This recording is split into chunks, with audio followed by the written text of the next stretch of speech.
Hello viewers, in this video I'll be discussing a position taken from my game against English Grandmaster David Howell. Let's take a look. This game against English Grandmaster David Howell was played in the Gibraltar Masters 2016.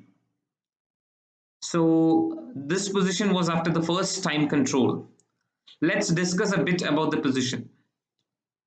White is significantly better here because white's major pieces, that is the queen on c7 and the rook on d1, are much better positioned than black's queen on h6 and rook on e4. And white's king on g1 is comparatively safer than the black's king on h8. So I played rook d8. The point of rook d8 is to permanently tie the queen on h6. As the queen on h6 now has to defend the knight on f8.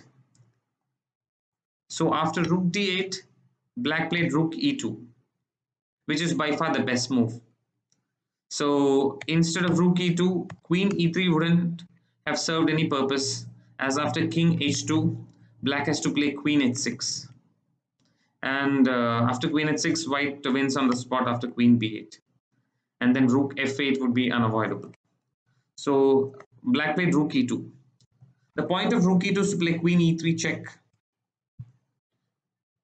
So here I played king h2 in order to prevent black from playing queen e3.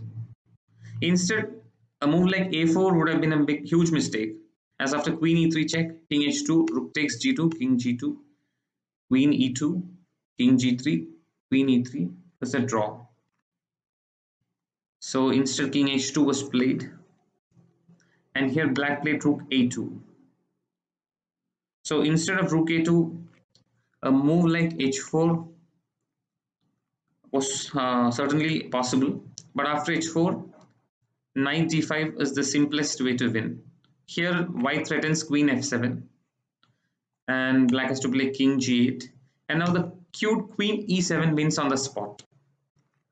The move queen e7 threatens queen e2, for example taking the queen on e2, as well as queen f8. So there are two threats. So here if black plays rook a2 or rook d2, white responds with queen f8 check, queen f8 and knight e7 check, king h7, rook f8, and white wins. So, and after h4, knight d5, king g8, queen e7, rook e7 is impossible, as after fe7, white wins on the spot. So Howell played rook a2 here, and here I played h4. So the point of h4 is to control the g5 square. Let's take a look at the position. A move like queen b8 was very tempting, as after queen b8, white threatens rook f8. And at first sight, it looks quite appealing. But queen b8 would have been a big mistake, as black has a very strong response. King h7 is the move. And after king h7, rook f8, rook takes g2, king g2, queen d2, king f3, queen d3 is again a perpetual. And it's a draw here. As after king f4, queen d4, king g5, queen g1, king h4, queen d4. So white cannot prevent black from perpetual check. So instead I played h4.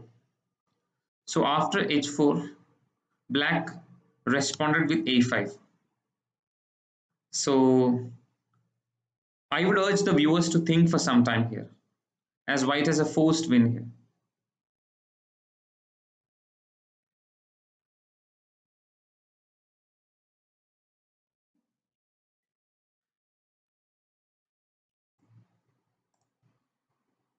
So the move is queen c1.